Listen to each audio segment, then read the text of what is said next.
The first time I heard the whisper, I thought it was my own guilt speaking. It was late, later than I usually stayed awake, and the house felt too big for the two of us. The floorboards carried every sound, every shift of air, every doubt I didn't have the courage to voice. I remember sitting on the edge of the bed, brushing out my hair, when I heard it, a woman's voice, soft, trembling, close. "You stole my life." I froze. The brush slipped from my hand and clattered to the floor.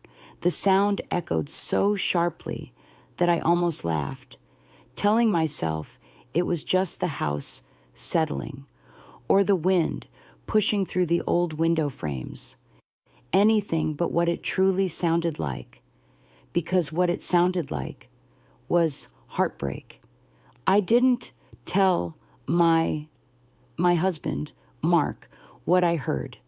Not that night.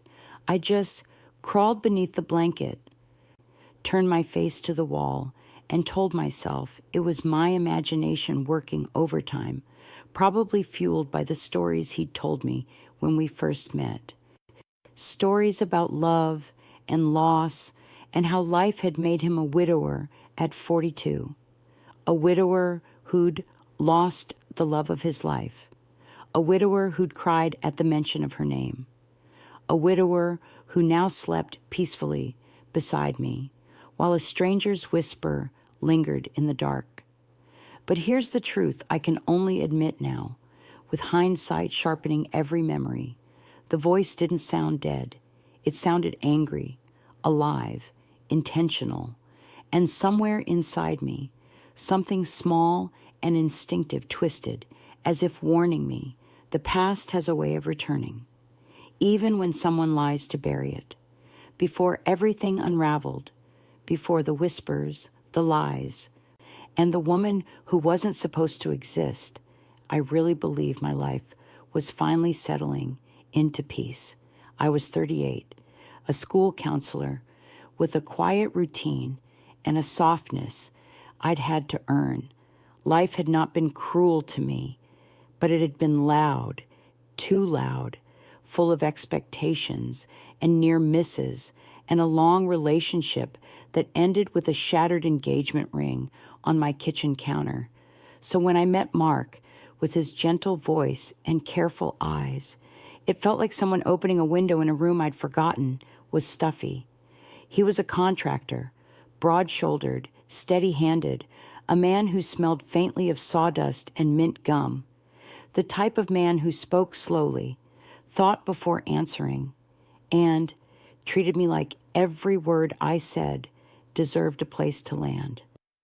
"I'm not perfect," he'd told me early on, "but I'm honest.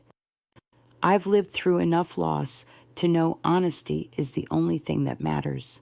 He said it while stirring sugar into my tea at a diner we loved, his fingers trembling just slightly.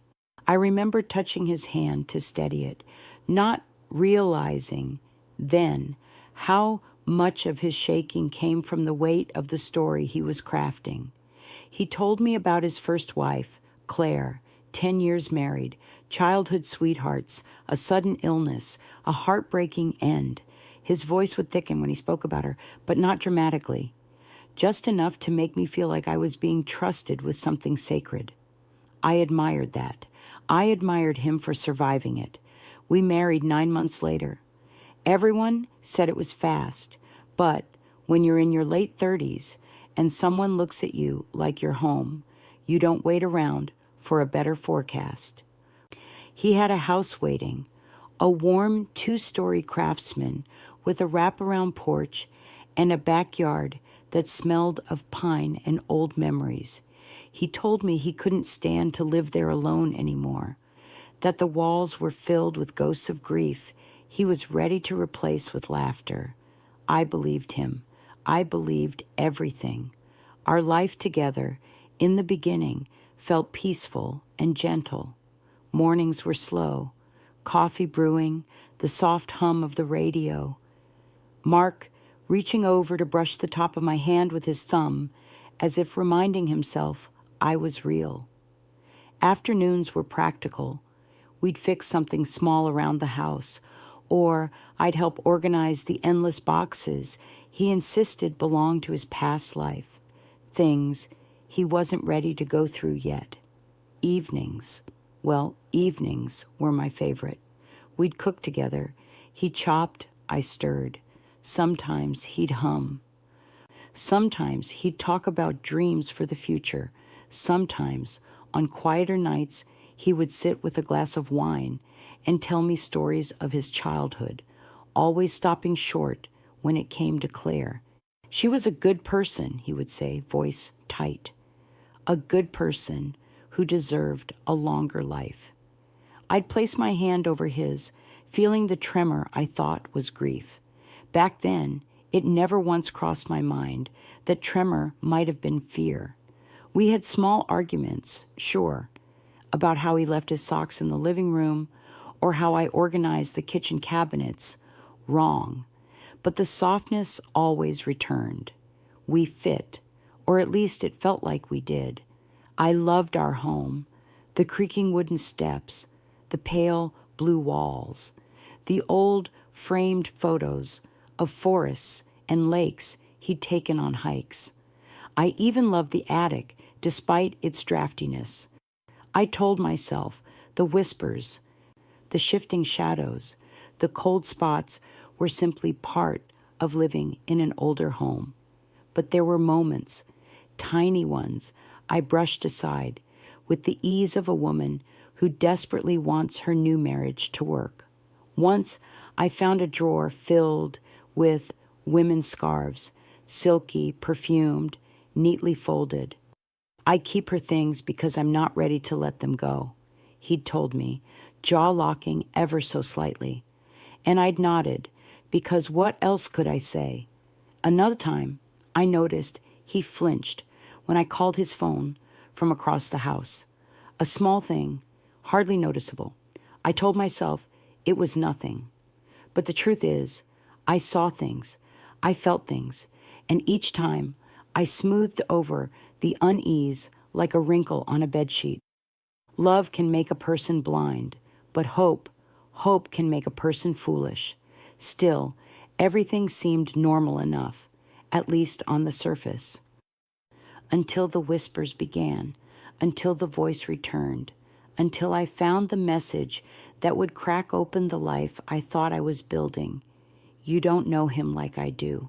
He lied to you. I'm not dead. A message signed, Claire. The wife who wasn't supposed to exist anymore. The wife he had buried in every story. The wife who was very much alive and furious. If I'm being honest with you, I didn't react the way people always claim they would. I didn't scream. I didn't run. I didn't confront Mark. I just sat there on the edge of our bed, holding my phone so tightly my fingers went numb, staring at that message from a woman who was supposed to be 6 feet under. You don't know him like I do. He lied to you. I'm not dead. Claire. Her name alone made the room tilt. At first, my brain did something strange. It tried to explain it away. Maybe it was a cruel joke. Maybe someone hacked something. Maybe grief had twisted itself into something unrecognizable, and this was some sick imitation. But the message did not feel like a prank. It felt personal. It felt like someone who had been watching. I swallowed hard and looked toward the doorway, half expecting Mark to appear.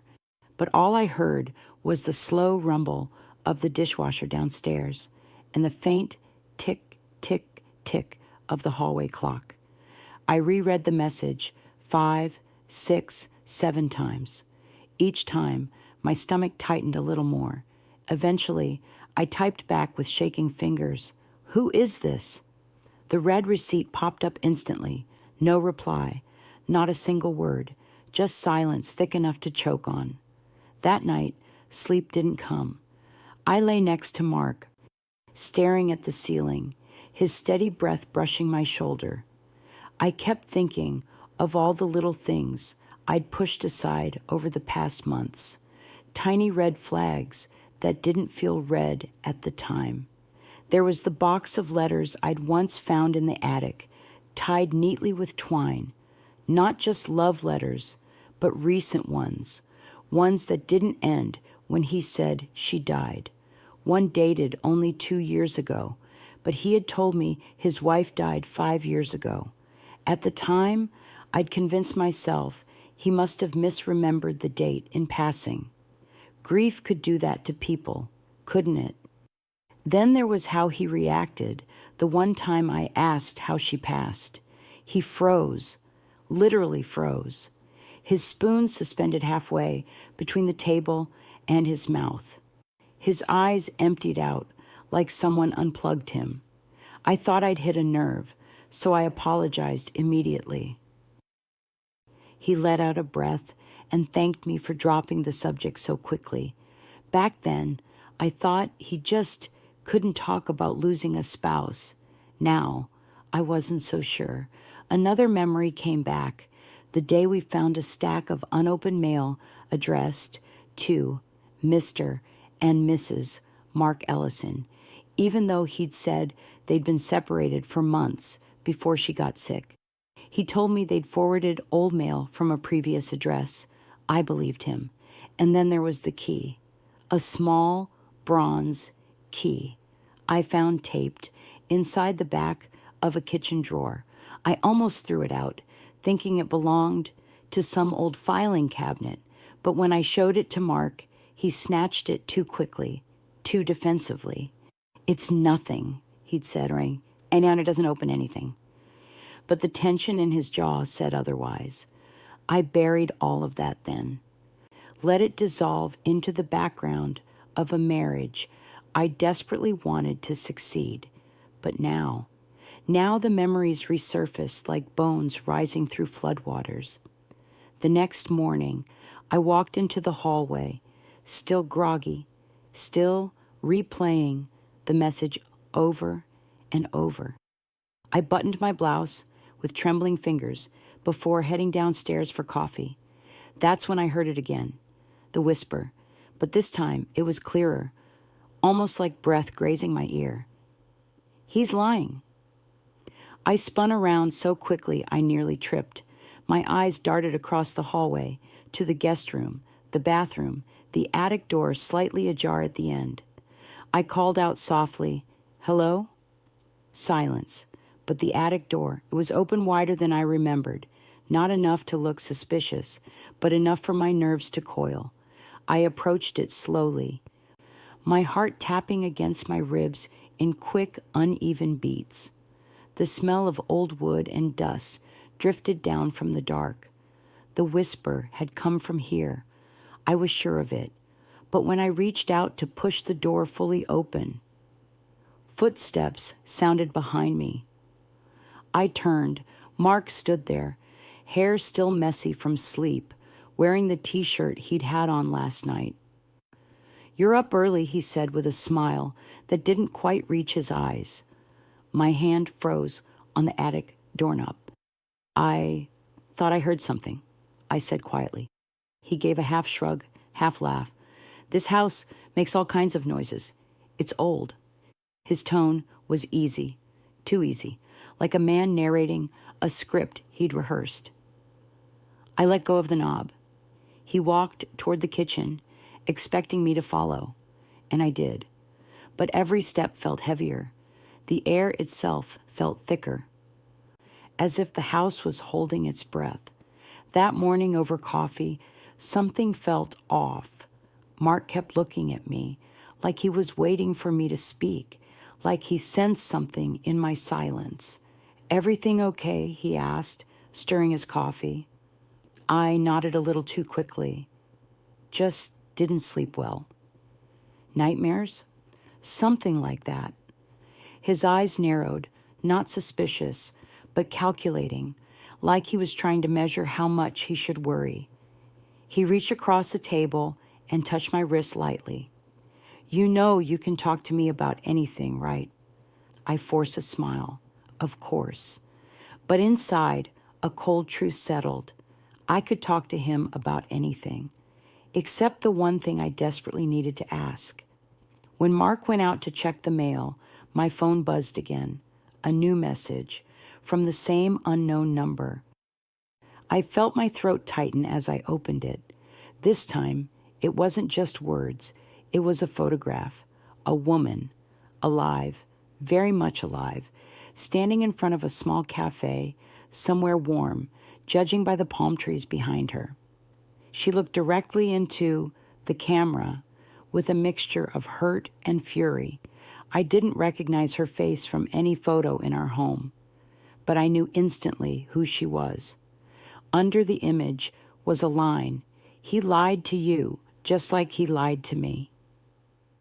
Another buzz, a second message. "I can prove everything." I stared at her face until my vision blurred. Then, as if the universe wanted to twist the knife deeper, Mark walked back in through the door at that very moment. He smiled at me. I looked back at him, holding my phone under the table. My heart beat hard against my ribs, because the whispers weren't just in my head. The messages weren't a joke. The truth was circling closer, tightening around us like a storm front, and I realized something I wasn't ready to admit. I was afraid of my own husband. I didn't look at Mark the same way after that morning. I still made him breakfast, still smiled when he kissed my cheek, still asked him about his day. But there was a new distance between us, one so thin you couldn't see it, but thick enough to feel. A glass wall settling quietly between two people who once believed love alone could bridge any gap. The photo from Claire, alive Claire, burned in my pocket like a secret too dangerous to touch. His footsteps, his voice, even the way he ran his hand through his hair began to feel different. Not unfamiliar, but layered, as though everything had a second meaning I hadn't learned to read yet. He left for work around 9. I watched from the front window as his truck rolled down the street and disappeared around the corner.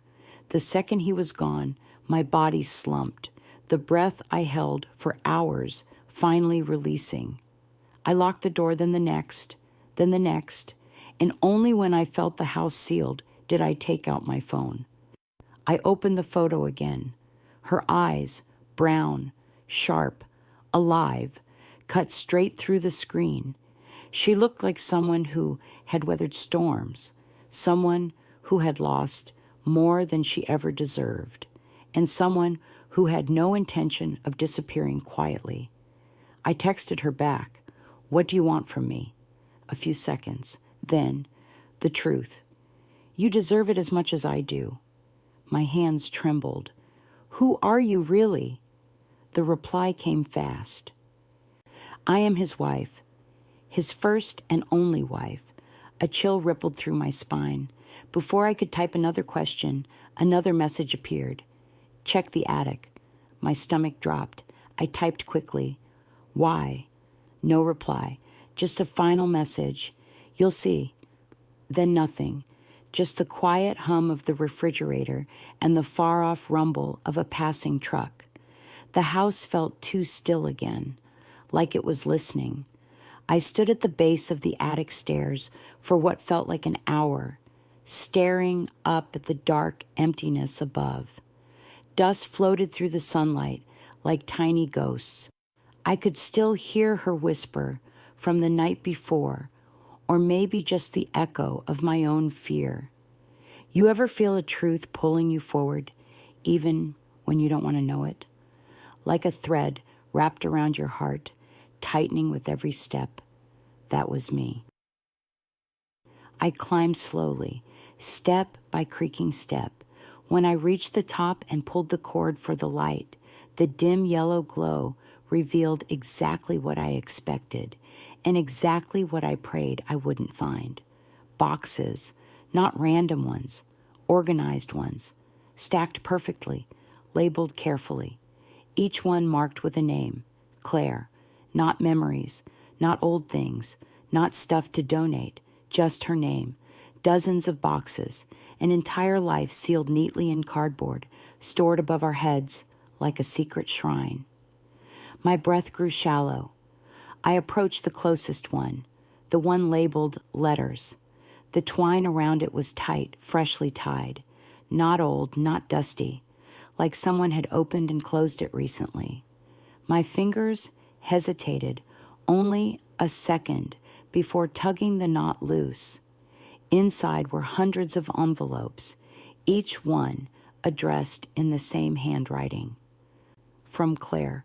Some were dated years ago, some only months.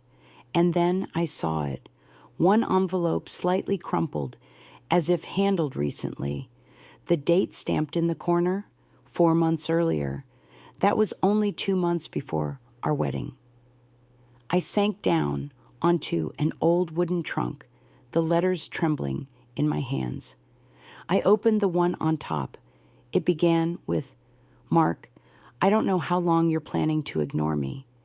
My heart stuttered. "But you need to stop lying to people about me." My breath caught. "I want my life back. I want my house back. And I want you to stop pretending I died." I dropped the letter as if it had burned me. Hands shaking, I opened another and another. Each one told a story, her story. A woman who was alive, very alive, and whose marriage hadn't ended in death, but in something much messier. Something that involved restraining orders, disappearances, accusations I didn't yet understand. All I knew was this: Mark had lied. Not once, not in passing, but repeatedly, deliberately, cruelly. I rose to my feet, feeling the attic tilt beneath me as if the house itself recoiled. My eyes traveled to the far corner, toward a metal lockbox I had never seen before. It lay tucked beneath a sheet, half hidden behind old curtains, and taped to the top, the same bronze key I'd found in the kitchen drawer months ago. My pulse pounded. My fingers trembled as I reached for it, slid the key into the lock, and turned. The click echoed like a gunshot. The lid lifted easily, and inside were documents. Not memories, not keepsakes, documents, passports, birth certificates, marriage certificates, one for Mark and Claire, and beneath it a divorce decree, but it wasn't filed, not processed, not finalized, just signed by Claire and not by Mark. My vision blurred, my throat tightened. I felt the old wooden beams pressing down like the house itself was collapsing inward. Everything I believed about my husband, our marriage, our home, our future, shredded inside me. He wasn't a widower. He wasn't grieving a dead wife. He was a man with an unfinished marriage, a hidden truth, and a stolen story he had carefully woven into something tender and tragic to win my trust. A lie he'd wrapped me in like a warm blanket. A lie I had fallen asleep beneath. Just as I shut the lockbox, heart pounding so hard I felt it in my teeth.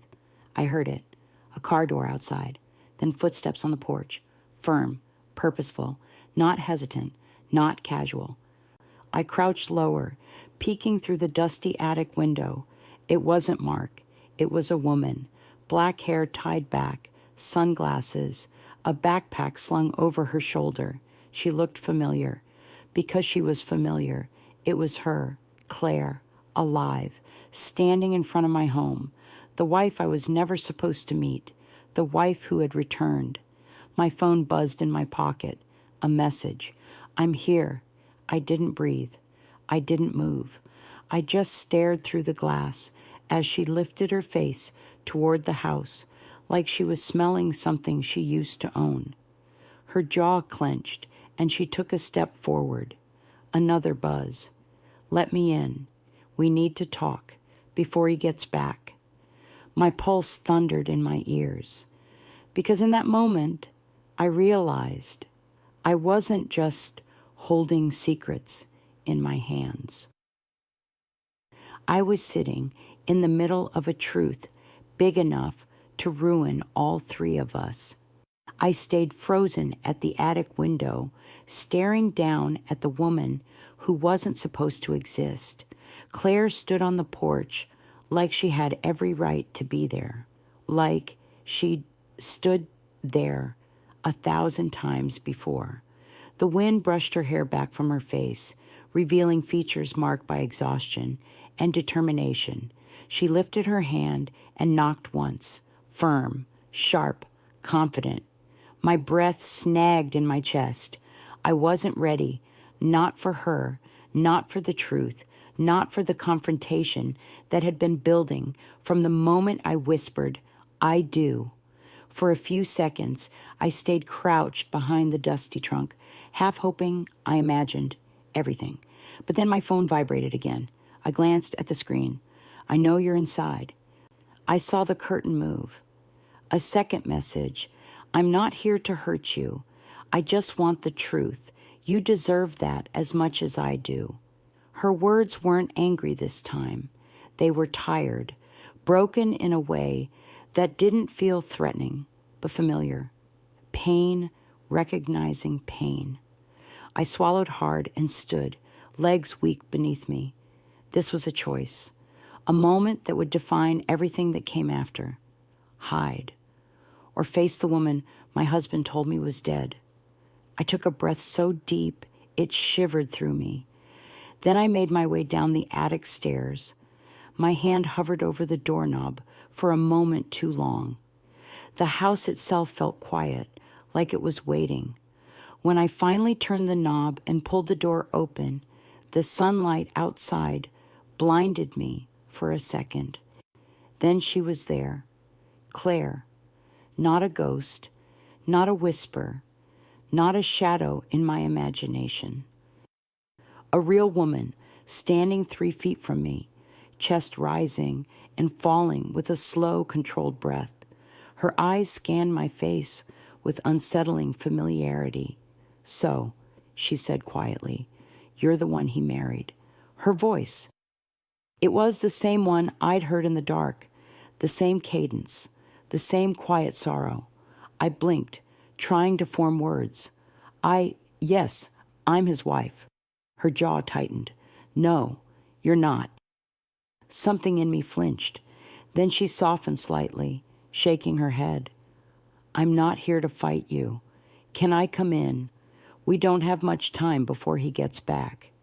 Every instinct in me screamed caution, but another part, the part that recognized the exhaustion in her voice, knew I needed to hear her out.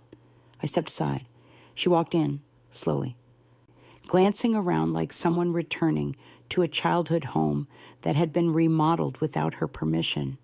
Her gaze lingered on the staircase, the framed photos on the wall, the small shelf by the entryway. Recognition flickered in her eyes. Painful, sharp. She exhaled.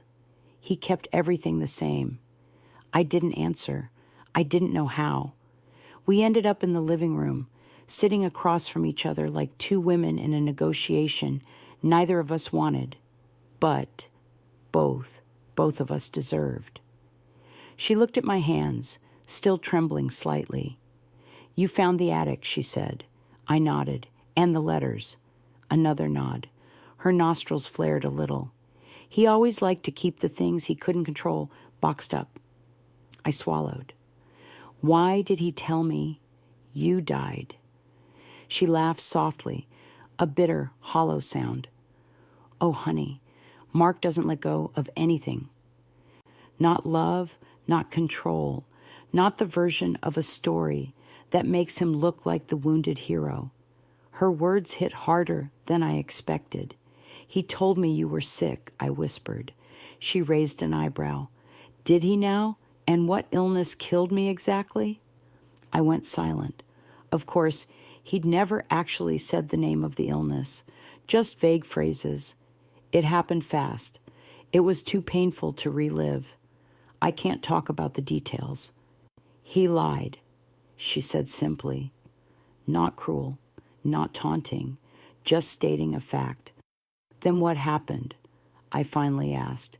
She leaned back against the sofa, closing her eyes for a moment, as though the story itself weighed too much. We were married for 10 years. She began slowly. We built this house together. Every beam, every paint color, every damn tile in the bathroom. We chose it as a team. But somewhere along the way, he started changing. Her eyes opened again. At first it was small, checking up on me too often, asking where I was every second, getting angry if I took longer than expected to get home. My chest tightened. He called it love, concern, protection. She shook her head, but it was control. Little by little, it grew. I glanced toward the kitchen, remembering the bronze key, the way he snatched it so quickly. Then, she continued, voice shaking just slightly, I got a job offer in Lisbon, 6 months abroad, a dream I'd had since I was 20. Her fingers twisted together. He told me to decline it, said it would pull us apart, but I took it anyway.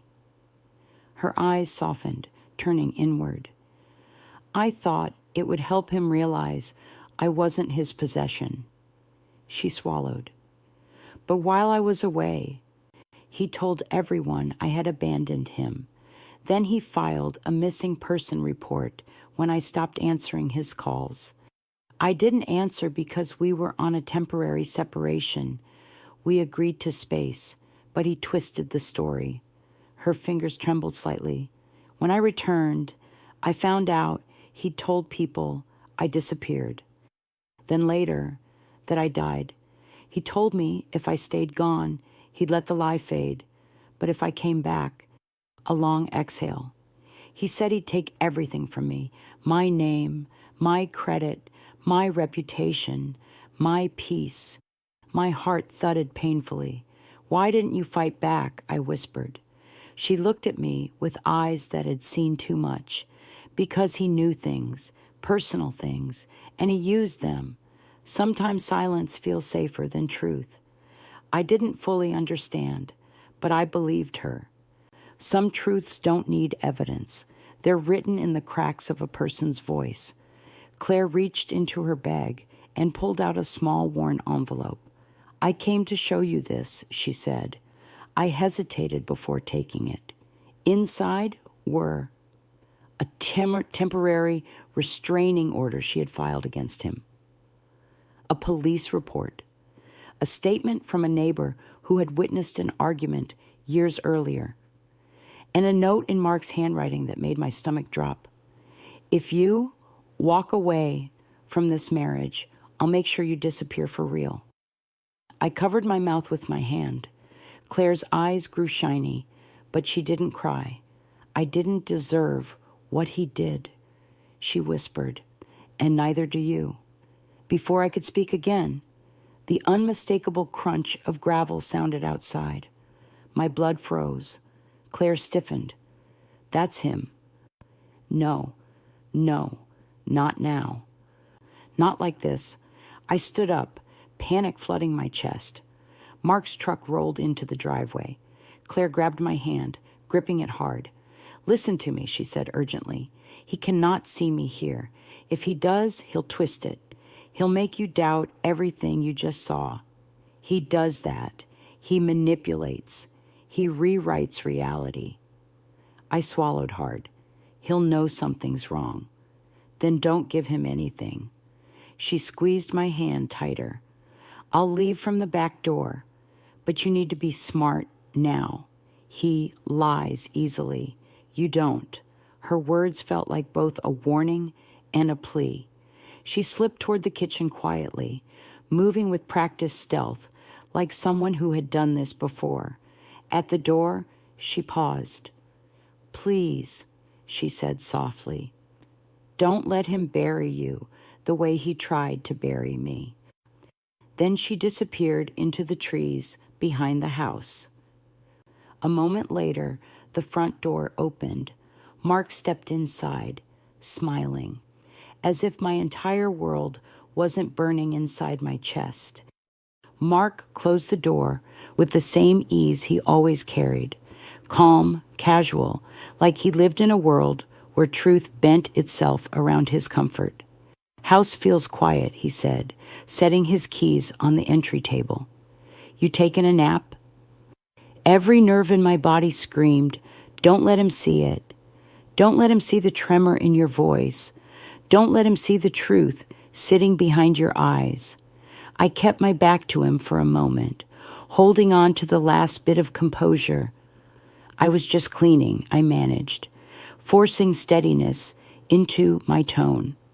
I prayed he wouldn't notice the extra shoes missing by the back door, or the slight shift in the curtains, or my heart pounding loud enough to shake the floorboards.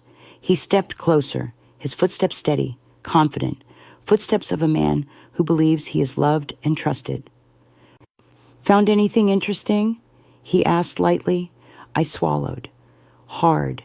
Had he heard something? Seen something? Did he know she had been here? "No," I said softly. "Just dust." He chuckled and touched my lower back, guiding me gently toward the living room.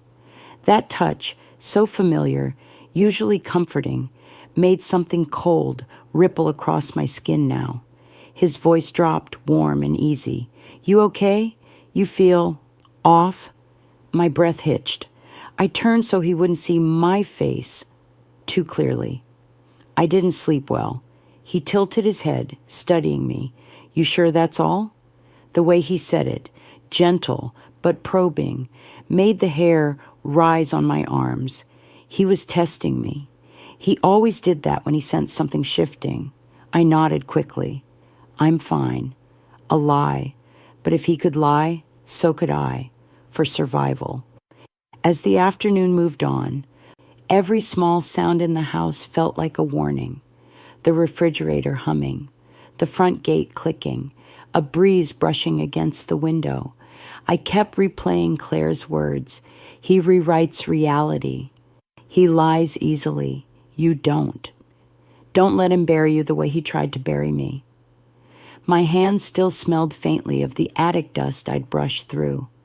And the documents, those damning, undeniable papers, were still tucked inside my sweater, pressed against my skin like a second heartbeat. I needed to hide them. Somewhere he would never think to look. But first, I needed to act normal. So I made tea. Not because he asked for it, not because I wanted to, but because routine was the mask I needed. He sat at the kitchen island, scrolling through emails, his knee bouncing a little, a habit of his when he was impatient or waiting for something, maybe waiting for me to slip. "How was your day?" he asked without looking up. "Quiet." He hummed. "Mine too." Silence stretched. He set his phone down and looked at me, really looked at me, with an expression somewhere between affection and scrutiny. "You're pale," he said softly, "and your hands are shaking." I hid them under the counter. "I'm just tired." He frowned. "You're sure nothing happened while I was gone?" I forced a smile. "Like what?" He held my gaze too long. Then he shrugged. "I don't know. You just seem different." Inside, my heart clenched, but on the outside, I held steady. "Maybe I'm just hungry," I said lightly. He nodded slowly, buying it, or pretending to, but something in his eyes flickered with suspicion. When he went upstairs to take a shower, I darted into the guest bedroom, a room he barely entered. I lifted the mattress and slid the envelope of documents deep into the corner. Then I tucked a folded sheet over it, smoothing everything back down. My fingers trembled as I stepped away. That envelope held the truth, the evidence, the reality he spent years burying. If he found it, I didn't want to imagine what he would do. The shower shut off. Panic twisted inside me. I stepped out of the room quickly, trying to look casual when he came down the hallway with a towel over his shoulder. He smiled, but something about that smile felt off, forced, too warm, too, controlled. "Thinking about dinner?" he asked. "Dinner?" I could barely breathe. "Sure," I said. He brushed past me to head downstairs, and as he passed, I caught a faint scent of his cologne, cedar and citrus, the same scent he wore the night he proposed. It didn't comfort me now. It made me nauseous. While I diced vegetables, Mark leaned against the counter, watching me more than the food. "You didn't go outside today?" he asked casually. "No," I said without looking up. "Why?" "Just curious. I thought I saw footprints near the back steps." My knife froze midair. He said it lightly, but his eyes were studying me too closely. Footprints. Claire's footprints. I forced myself to keep chopping, though my hand felt numb. "Maybe they're old," I said. He nodded once, but didn't look convinced. Then he reached out and gently took the knife from my hand. "You're shaking again," he murmured. His concern. It could have been genuine, or it could have been another mask. But when he lifted my chin slightly with his finger so he could see my eyes, something about his expression tightened. "You sure you're okay?" he asked. A simple question, innocent on the surface, but the way he asked it, slowly, as if weighing each word, made my throat dry. "I'm fine," I whispered. He held my gaze a second longer, too long. Then he smiled again and kissed my forehead. But when he turned away, his smile fell instantly.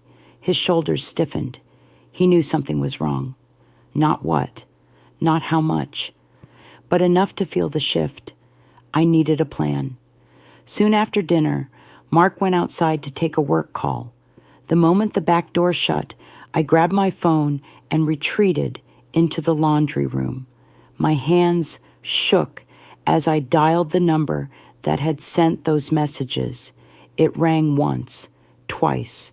On the third ring, Claire answered. Her voice was low, tense. "You shouldn't be calling me from the house." "He's outside," I whispered. "He suspects something." "He always does," she said softly. "He monitors patterns, behavior, routine. Anything out of place makes him twitch." My stomach twisted. "I need to know everything," I whispered. "What exactly did he do to you?" She sighed. Then, "I can't tell you over the phone. It's not safe." "Safe from what?" I asked. A pause. Then quietly, "Safe from him." Before I could respond, the back door creaked open. Footsteps, getting closer. "He's coming," I breathed. "Act normal," she said urgently. "And remember, he lies best when he feels cornered. Don't let him corner you." I hung up fast, just in time. Mark appeared in the doorway, phone in hand. "Who are you talking to?" he asked. My blood froze. I forced a calm breath. I wasn't talking to anyone. The washing machine was making a weird noise. He stared at me, longer than necessary. Then he nodded, but the suspicion in his eyes deepened. His voice softened dangerously. "I think we need to talk." A chill slid down my spine. "About what?" I whispered. He stepped closer. "About why you've been acting like someone's been in this house." The air thickened, heavy, suffocating. Because now, he wasn't asking. He was accusing. And I realized this wasn't the confrontation I feared. This was the beginning of the confrontation he'd been preparing for. I wish I could tell you that the days after Amelia's message were peaceful, but they weren't. They were heavy in the way humidity sits on your skin, refusing to lift. Every hour felt like waiting for something to fall, something to shatter, and it did, just not in the way I expected. It started with a phone call, Early, before sunrise, my phone buzzed on the nightstand, shattering the quiet. I recognized the name instantly. Martha Turner, Andrew's mother. My stomach dropped. I answered with a shaky, "Hello?"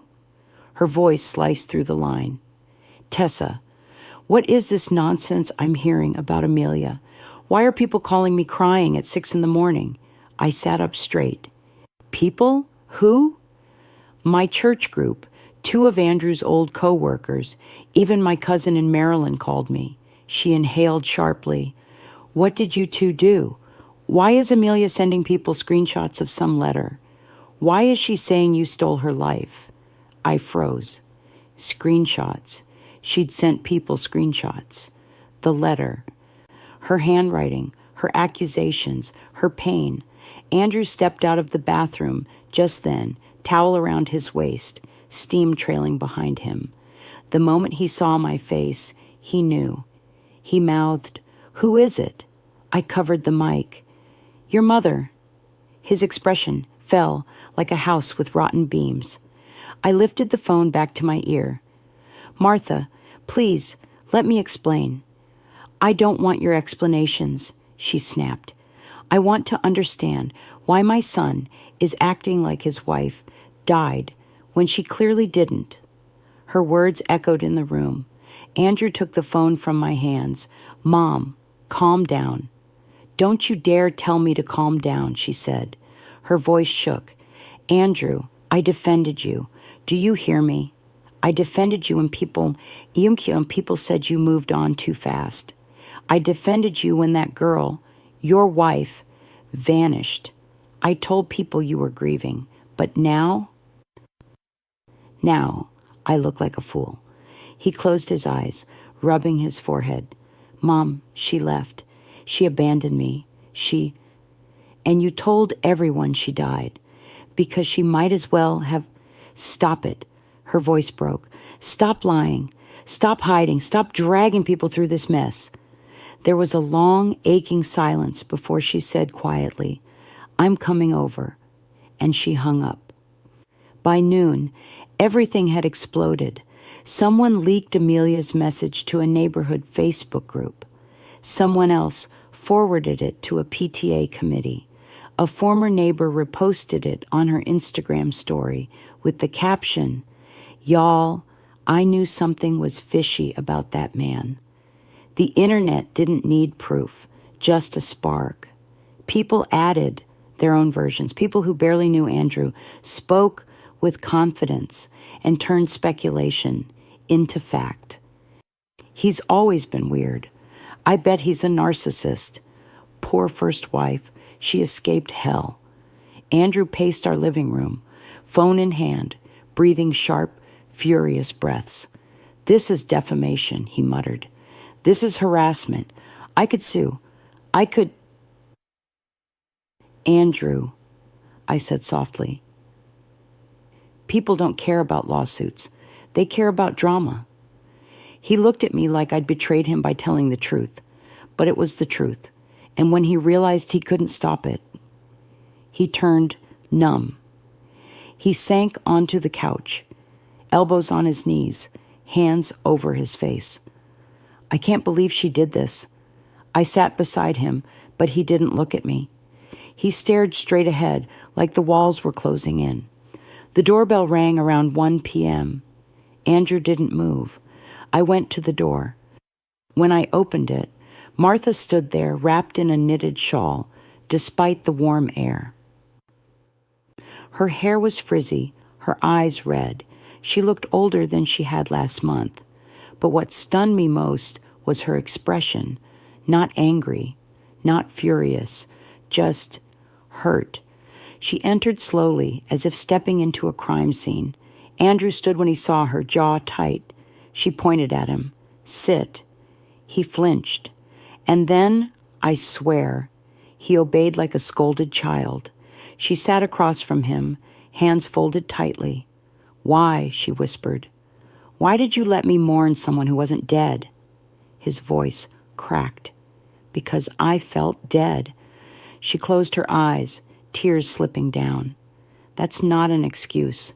That's a wound, and wounds don't give you the right to wound others." He swallowed hard. "Mom, she left. Without a word, without an explanation. Years of marriage, gone overnight. I felt abandoned, humiliated, and people kept asking what happened. I couldn't say, 'My wife ran away from me.' I couldn't bear it.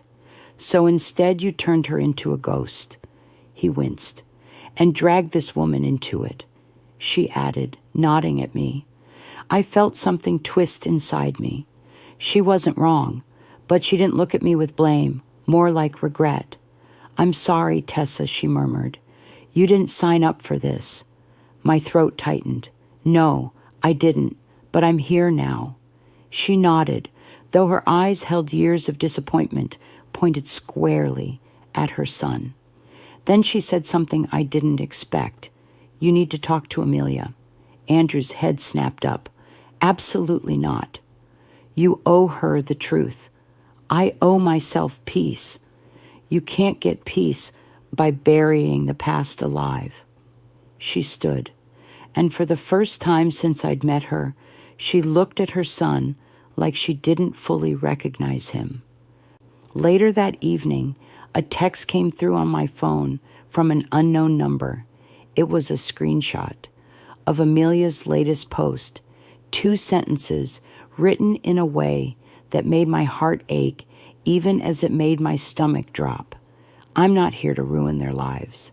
I'm here to get back the one that was stolen from me." And underneath, hundreds of comments, people taking sides, people arguing, people fabricating, people choosing me or her or neither. But the worst part wasn't the comments.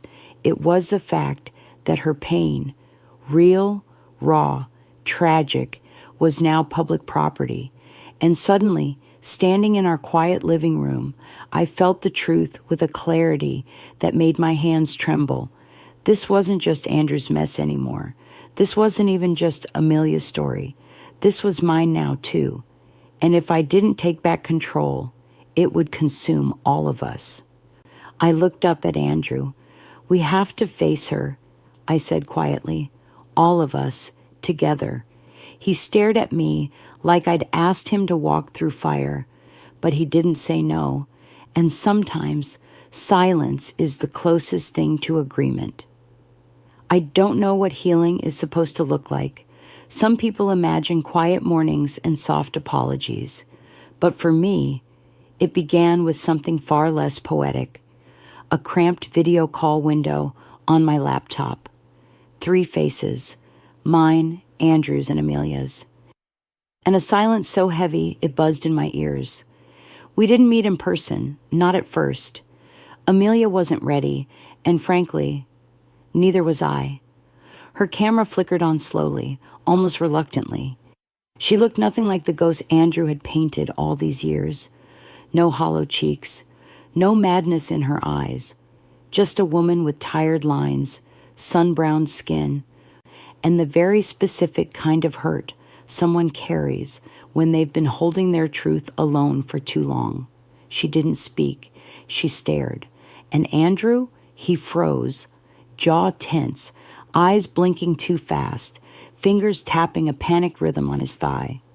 I cleared my throat softly. "Amelia, thank you for agreeing to this." Her gaze moved to me, steady, unblinking, not hostile, just cautious. "You're the only reason I agreed," she said quietly. "Not him." Andrew flinched. I pressed my palms together in my lap. "I just want the truth, all of it, so we can stop bleeding from wounds none of us caused alone." Amelia inhaled slowly. Then she spoke.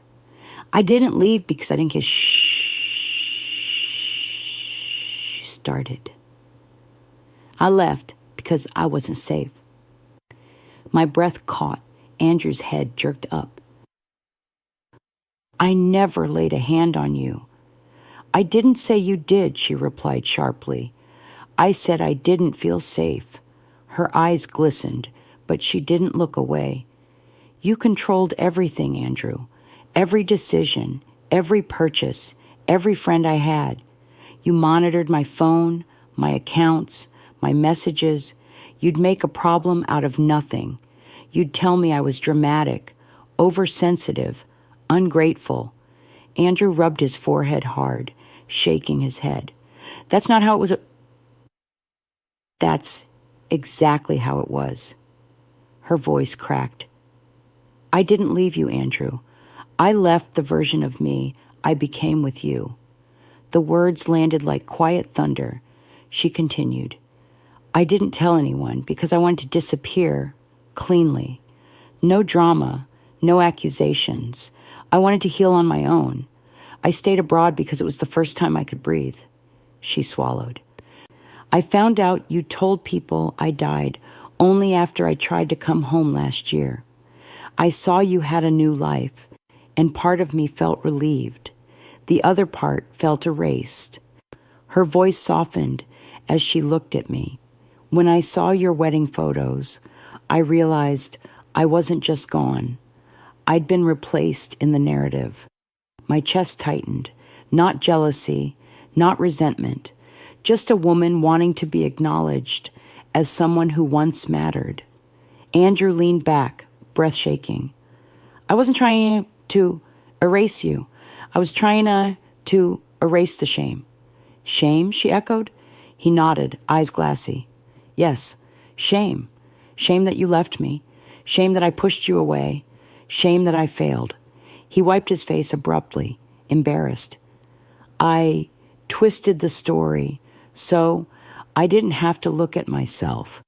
Amelia didn't soften at his tears, but she didn't harden either. She simply listened. It was the most she owed him and the least. He added, voice barely above a whisper, I'm sorry I turned your pain into a funeral. For the first time, she blinked back tears. Andrew, we were kids trying to be married. Maybe we failed each other, but you didn't have to bury me to move forward. She looked at me again. And you, none of this is your fault, but you deserve the truth so you can choose your own future. The words sank deep, heavy, and cold. Because she was right. I did deserve to choose. And I couldn't choose until I asked the question burning in my chest. I took a breath.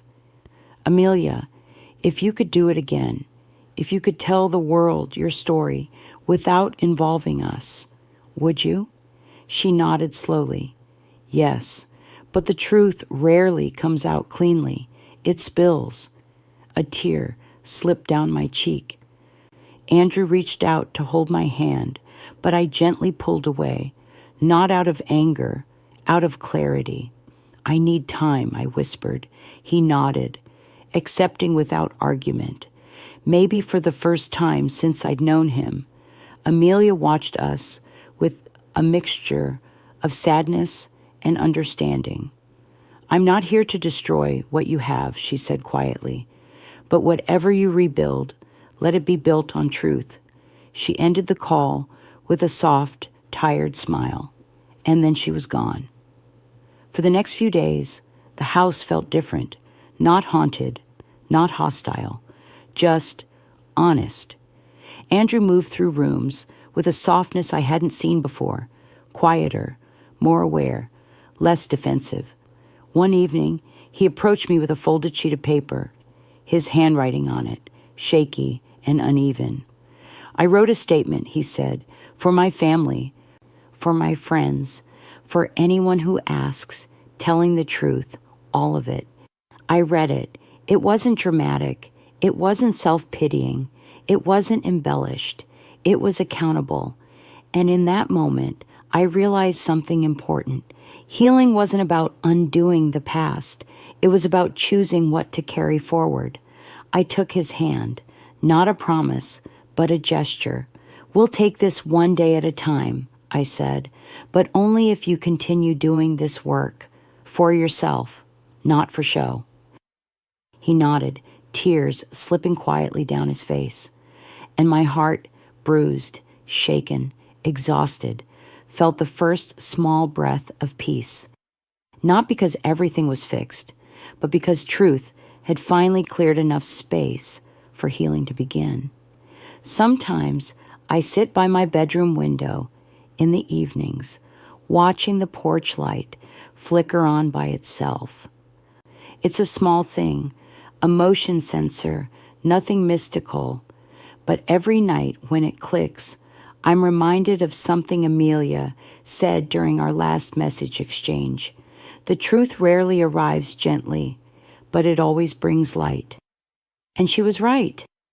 When I look back on everything, the lies, the grief that didn't belong to me, the shame that didn't belong to her, the silence that belonged to all of us, I see how easily a life can curve in the wrong direction when pain goes unspoken.